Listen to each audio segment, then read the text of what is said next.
दोस्तों diabetes, hypertension, high cholesterol ये सब लाइफ़स्टाइल डिसऑर्डर्स हैं, जिनका main reason lifestyle unhealthy lifestyle होता है।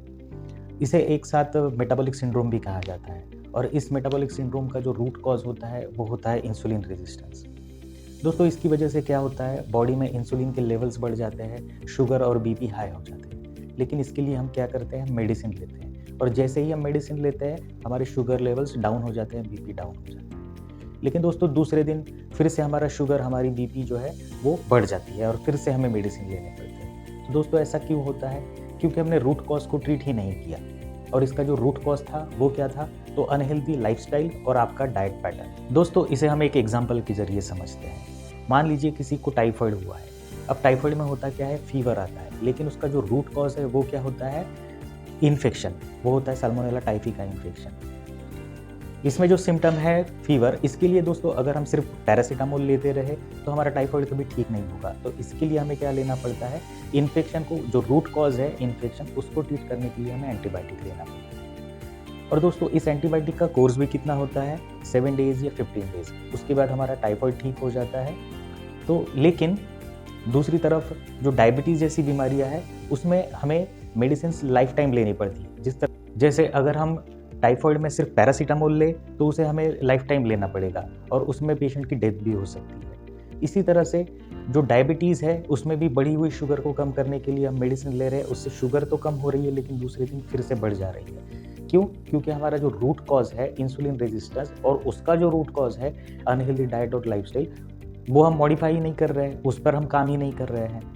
ज़्यादातर लोगों को मैंने देखा है डायबिटीज़ की मेडिसिन्स लेते हैं और अपनी लाइफ़स्टाइल में कुछ भी बदलाव नहीं करते, आइसक्रीम, गुलाब जामुन जो चाहे वो खाते हैं। जिसकी वजह से उनकी मेडिसिन्स एक के बाद एक बढ़ती जाती है और बाद में पेशेंट इंसुलिन डिपेंडेंट हो जाता है और उसके बाद ऑर्गन डैमेज जैसे kidney failure, heart failure, nerve damage, ऐसे ऑर्गन कॉम्प्लिकेशंस की वजह से पेशेंट में सडन हार्ट अटैक या स्ट्रोक होने की संभावनाएँ बनी रहती हैं। दोस्तों चलिए डायबिटीज़ को हम एक होलिस्टिक वे में समझते हैं।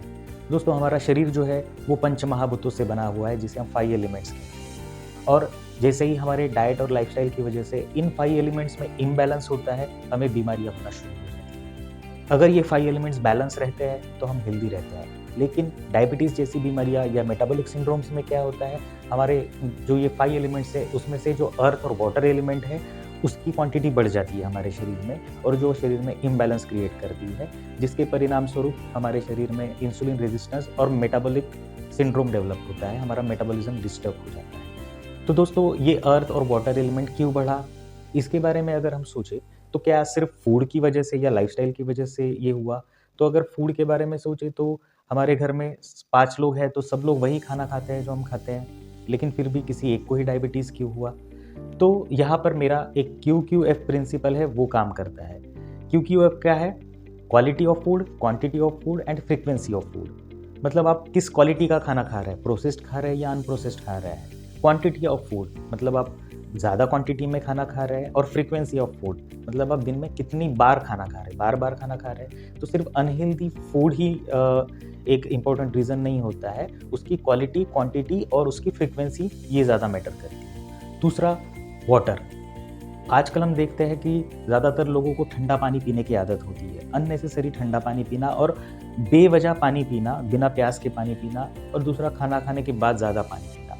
दोस्तों आयुर्वेद में पानी पीने के लिए भी कई सारे नियम बताए गए हैं। तो सिर्फ दिन में 3 या 4 लीटर पानी पीना सफिशिएंट नहीं होता, उसको कौन से समय पर पीना चाहिए, किस तरह से पीना चाहिए, ये इंपॉर्टेंट होता है और ये भी एक रीज़न हो सकता है आपके लाइफस्टाइल डिसऑर्डर्स का। तीसरा इंपॉर्टेंट रीज़न आपकी लाइफ़स्टाइल, मतलब कुछ लोगों को दिन में सोने की आदत होती है, हमेशा एसी में रहने की आदत होती है, कार्स में घूमेंगे, तो कभी पैदल नहीं चलेंगे। तो ये जो हमारी लाइफ़स्टाइल है, सेडेंटरी लाइफ़स्टाइल, ये एक बड़ा रीज़न होती है अर्थ और वाटर को इम्बैलेंस करने में या उसको स्टैग्नेंट करने में। तो दोस्तों अगर हमें इस अर्थ और वाटर एलिमेंट को बैलेंस करना है तो हमें क्या करना होगा?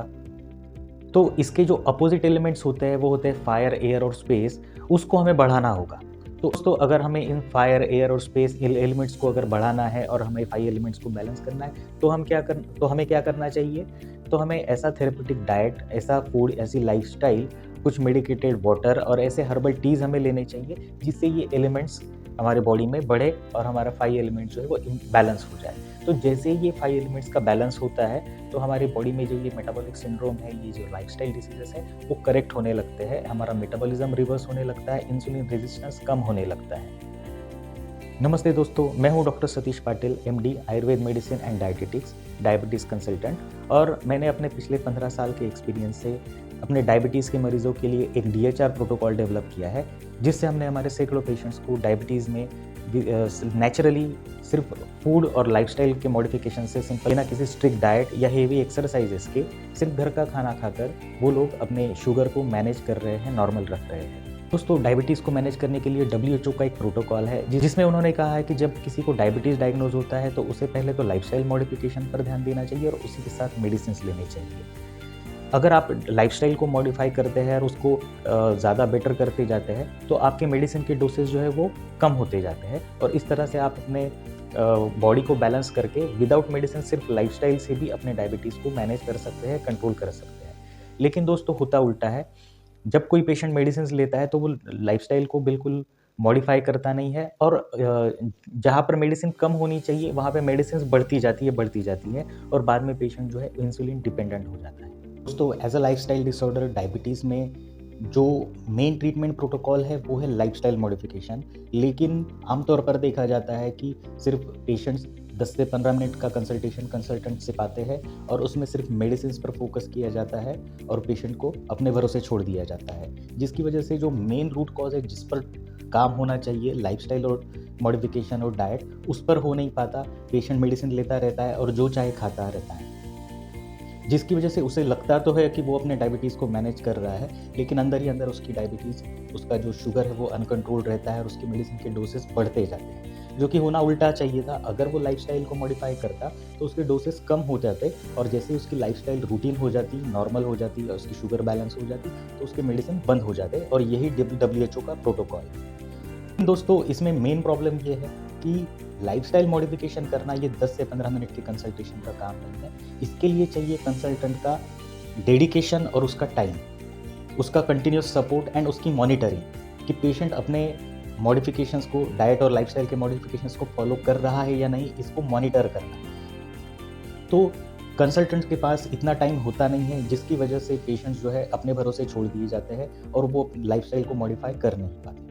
दोस्तों, मेरे डायबिटीज़ प्रोग्राम में DHR प्रोटोकॉल के तहत मैं अपने हर पेशेंट को पर्सनली कंसल्ट करता हूं और हर पेशेंट को कंटिन्यूस पर्सनल सपोर्ट और मॉनिटर करता हूं। दोस्तों, मेरा फोकस पेशेंट के एजुकेशन और अवेयरनेस पे होता है कि ज़्यादा से ज़्यादा वो अपने बीमारी को समझे और वो जो फूड खा रहा है, वो जो लाइफस्टाइल जी रहा है, उसके परिणामों को समझे, जिससे उसके अंदर अपने डाइट और लाइफस्टाइल के लिए अवेयरनेस बढ़े। दोस्तों, इसकी वजह से मैं मेरे सैकड़ों पेशेंट में कंसिस्टेंट एंड सस्टेनेबल रिजल्ट को अचीव कर सकता हूँ। दोस्तों, मेरा फोकस होता है कि पेशेंट अपने हेल्थ का कंट्रोल अपने हाथ में रखे, और ये कैसे हो सकता है? तो ज़्यादा से ज़्यादा एजुकेशन और अवेयरनेस अबाउट क्या खाए, कब खाए, कैसे खाए, अपने खाने को किस तरह से मैनेज करे, अगर मुझे पार्टी में जाना है, कुछ फास्ट फूड खाना है तो उसको कैसे मैनेज करे।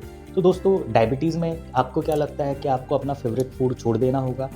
तो ऐसा बिल्कुल नहीं है। आप अपने फेवरेट फूड को एंजॉय करते हुए भी अपने डायबिटीज़ को मैनेज कर सकते हैं।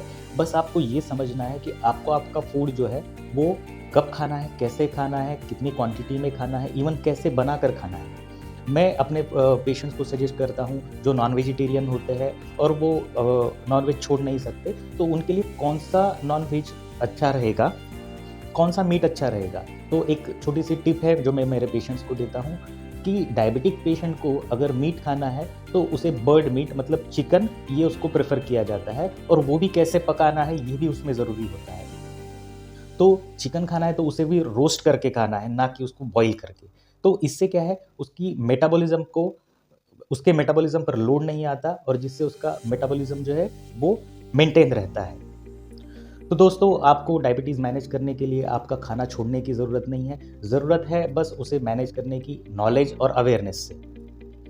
दोस्तों, डायबिटीज़ को मैनेज और कंट्रोल करने के लिए जो मेन चीज़ है वो है अपने मेटाबॉलिज्म को रिवर्स करना और उसे रीसेट करना। जैसे ही आप ये कर लेते हैं, आपका शुगर लेवल जो है वो नेचुरली बैलेंस होने लगता है। यहाँ मैं कुछ आपको अपने प्रोग्राम की टिप्स देना चाहूँगा जो मैं अपने डायबिटिक पेशेंट्स को देता हूँ। सो नंबर 1, कभी भी बिना भूख के ना खाएं। अक्सर ये देखा जाता है सारे फैमिली मेंबर्स एक साथ बैठते हैं और एक साथ खाना खाते हैं, तो इसमें ज़रूरी नहीं है कि सभी को उसी वक्त भूख लगी हो, लेकिन फिर भी हम एक साथ खाना खा लेते हैं, भूख हो या ना हो। तो हमेशा याद रखें, अगर आपको भूख ना हो तो आपको खाना नहीं है, जब आपको भूख लगे, जब आपका बॉडी आपको सिग्नल देता है, तभी आपको खाना खाना है। नंबर 2, एक बार खाना खा लेने के बाद 5 घंटे तक कुछ ना खाएं, नो स्नैकिंग, नथिंग। इसकी वजह से क्या होगा, आपकी बॉडी आपके इंसुलिन को रिस्पॉन्ड करने लगेगी, आपकी इंसुलिन की सेंसिटिविटी बढ़ेगी और आपका जो ये मेटाबॉलिज्म है वो रीसेट होने लगेगा। तो डायबिटीज़ के बारे में ऐसे ही हिडन फैक्ट्स को जानने के लिए और डायबिटीज़ को और ज़्यादा अच्छे से समझने के लिए मैंने डायबिटीज़ कंसल्टेशन वेबिनार अरेंज किया है, जिसकी लिंक यहाँ नीचे दी गई है। आप उसमें रजिस्टर करके मेरे वेबिनार में शामिल हो सकते हैं। दोस्तों, इस वेबिनार में आप जानेंगे आपके डायबिटीज़ का रूट कॉज क्या है और आप उसको किस तरह से रिवर्स कर सकते हैं, और मेरा जो DHR प्रोटोकॉल है उसके बारे में आप डिटेल जान सकते हैं कि कैसे मेरे सैकड़ों पेशेंट्स DHR प्रोटोकॉल को यूज़ करके अपने डायबिटीज़ को नेचुरली मैनेज कर रहे हैं, सिर्फ घर का खाना खाकर, बिना किसी स्ट्रिक्ट डाइट और हेवी एक्सरसाइजेस के। दोस्तों, इस वेबिनार में रजिस्टर करने वाले पहले 30 पार्टिसिपेंट्स को मिलेगा मेरा पर्सनल कंसल्टेशन। तो इसके लिए दोस्तों सीट्स लिमिटेड है, जल्द ही अपना रजिस्ट्रेशन बुक करें। मिलते हैं हमारे नेक्स्ट वेबिनार।